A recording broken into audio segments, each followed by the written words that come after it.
Comme en Inde, va-t-elle survivre au réchauffement climatique? Le pays ne cesse de voir les températures monter, les vagues de chaleur s'accentuer. Dès le début de ce printemps, le mercure a atteint par endroits plus de 45 degrés. C'est anormalement élevé pour la saison. Cette vie sous la chaleur, on en fait régulièrement l'expérience ici à New Delhi, la capitale, mais également dans le reste du pays, comme dans la ville de Kurnool, où nous nous sommes rendus.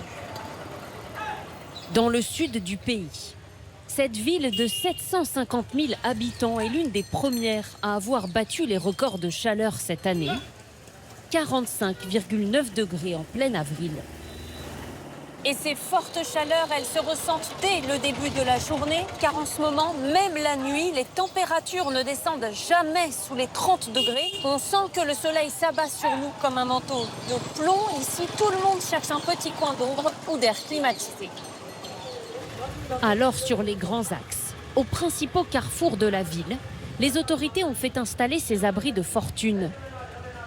Ici, tous les moyens sont bons pour tenter d'atténuer la chaleur. Car sur les 2 roues ou à bord des tuk-tuk, quand nous roulons, l'air chaud nous prend au visage, c'est comme un souffle brûlant et c'est particulièrement difficile à supporter pour les conducteurs. Avec cette chaleur, j'ai soif, je transpire. Ça devient vraiment difficile de conduire dans ces conditions. C'est désagréable.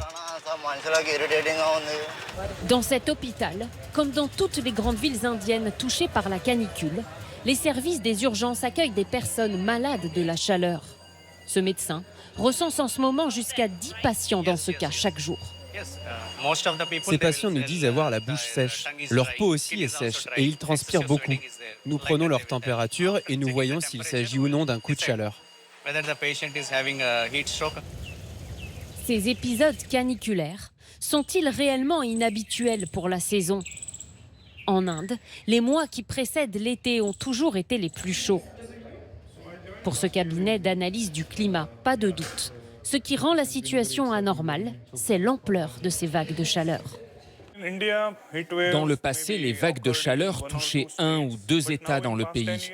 Mais depuis une dizaine d'années, on remarque que cela concerne régulièrement 7, 8 États en même temps. Ce n'est pas normal. Cela veut dire que près d'1 milliard d'Indiens, soit environ 60% de la population, est concernée par ces vagues de chaleur. Parce que ceux qui en souffrent le plus sont souvent les plus démunis. Cette ONG s'est donnée pour mission de recenser les températures auxquelles les vendeurs de rue sont réellement exposés. Leur outil, c'est cette caméra thermique. Sous les arbres là-bas, j'ai 39 degrés. Mais dès que la caméra pointe vers le sol, 56 degrés. Ce matin-là, ce vendeur, lui, est exposé, bien que sous son parasol, à 45,7 degrés. À chaque vague de chaleur, ce sont ces personnes vulnérables qui sont en première ligne. Nous demandons des solutions de rafraîchissement pour ces gens, continuellement exposés à la hausse des températures. Sous de telles chaleurs, difficile de tenir sans s'hydrater. Cela fait 1 heure que nous tournons et la soif nous prend à la gorge. Or, en Inde, l'eau est devenue un bien précieux. Celle qui coule dans les robinets est impropre à la consommation. Il faut la filtrer ou alors l'acheter en bouteille, mais cela coûte cher. Pour les plus défavorisés, c'est devenu un luxe qu'ils peuvent rarement s'offrir.